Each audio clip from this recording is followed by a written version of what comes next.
o Cássio Nunes vai ser o presidente do TSE na eleição de 2026. Então há uma grande diferença na eleição de 2022, era o Alexandre de Moraes. E ele segurou o touro à unha. Se não fosse um cara como ele, né, o Bolsonaro deitava e rolava ali com as urnas e tal, mas o Alexandre de Moraes segurou. Acontece que em junho de 2026 vai assumir o Nunes Marques. E o histórico do Nunes Marques é sempre, mas quando eu digo sempre, é sempre mesmo. Sempre votar a favor ou do Bolsonaro, ou das bandeiras do Bolsonaro, ou dos aliados do Bolsonaro. Não há outro exemplo na história do STF de um ministro tão alinhado com o seu mentor, com o seu patrão. Quem está sentado ali não é o Nunes Marques, é o Bolsonaro. Para vocês relembrarem o histórico do Nunes Marques no STF, ele, por exemplo, suspendeu a sessão de cassação do deputado Fernando Francischini, aquele que espalhou fake news sobre as urnas eletrônicas. Acabou sendo cassado, mas o Cássio suspendeu a sessão para atrasar. Ele absolveu Daniel Silveira. Ele foi o único dos ministros do Exército que absolveu Daniel Silveira, que incitou o linchamento do Alexandre de Moraes. O Nunes Marques votou pela absolvição do Daniel Silveira. O Nunes Marques barrou a reeleição do Rodrigo Maia, inimigo do Bolsonaro, mas ficou a favor da reeleição de Davi Alcolumbre, próximo de Bolsonaro. Sempre os interesses de Bolsonaro estão em primeiro lugar na cabeça desse ministro. Ele liberou os cultos na pandemia, o que interessava a Bolsonaro. Ele foi o ministro que mais contestou as decisões da CPI da Covid.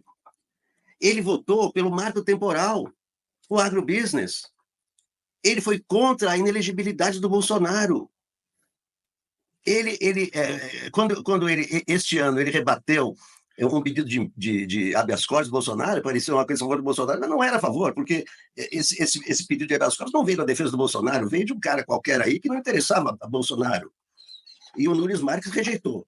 Portanto, tudo indica que ele é o ministro que mais agradece com a toga. Né? Tem essa máxima entre os ministros, mas ninguém agradece com a toga. Não, ele agradece com a toga o tempo todo. E em 2026, tudo que ele puder fazer a favor do Bolsonaro ou dos aliados do Bolsonaro e contra Lula, que é o principal inimigo do Bolsonaro, ele vai fazer. E o presidente do TSE é muito poderoso. O presidente do TSE é muito poderoso. Isso pode desequilibrar o favoritismo de Lula. É bom lembrar também que o vice do Nunes Marques será o André Mendonça. Então a chapa vai ficar bem completinha ali para amarrar. Se eu não estou enganada, não sei se o Alex tem essa informação, mas eu tinha visto há algum tempo que seria o André Mendonça. Então, é em cima do Trump que o bolsonarismo está se apegando, né? Também. Há uma expectativa de que, por mais que tenha problemas, tudo vai se resolver com o Donald Trump. E a gente conhece como é que os Estados Unidos também atuam em relação a casos como esse, a depender do presidente, da situação configurada ali. A configuração que nós temos hoje, com o Donald Trump, certamente, se interferisse, teria aí aquele aval que os militares tanto desejaram e não tinham, e abrindo espaço e condições para fazer isso. É claro que as condições internas também contam. Não basta só ter as condições políticas externas e esse aval na varinha de condão tudo vai se resolver, tem condições externas, né? O campo democrático resiste ainda a esse bolsonarismo. Há a tentativa de colocar o mais moderado, né? Supostamente mais moderado, que é o Tarcísio, e a expectativa é que se estimule cada vez mais esse caminho, mas o bolsonarismo não dá sinais de que vai abrir mão desse espaço para os personagens que o mercado ou a direita aí deseja. Então, preocupa, e acho que é mais um motivo para o governo se preocupar não só com a comunicação do ponto de vista da propaganda, mas da comunicação do ponto de vista do que vai estimular as bases. É mais um motivo para os movimentos sociais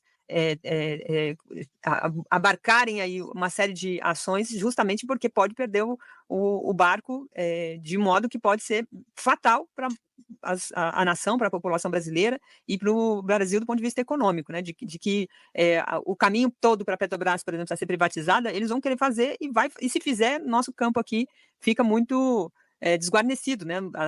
Entregar as riquezas, as principais riquezas do Brasil na mão desses setores, desses cartéis, é entregar a vida de milhares de pessoas, né? Então, acho que a direita tem sim essa expectativa em relação ao Trump, e ela não é somente uma sombra, né. A gente sabe como essas forças se organizam e que interesses elas têm em relação ao Brasil. Vai ser muito difícil para o campo progressista, porque em 2022 o Tribunal Superior Eleitoral foi acusado pela direita de proteger, de favorecer a candidatura do presidente Lula. E aí, se em 2026 Nunes Marques atuar pelo favorecimento do bolsonarismo ou da candidatura do Bolsonaro, a direita vai dizer que a gente está usando o mesmo argumento contra eles que eles utilizaram. Ou seja, então, na eleição passada, quando era contra o Bolsonaro, podia. Agora que ele está agindo, é o mesmo TSE, é a mesma instituição, então agora é golpista. Vai ser um conteúdo muito complicado.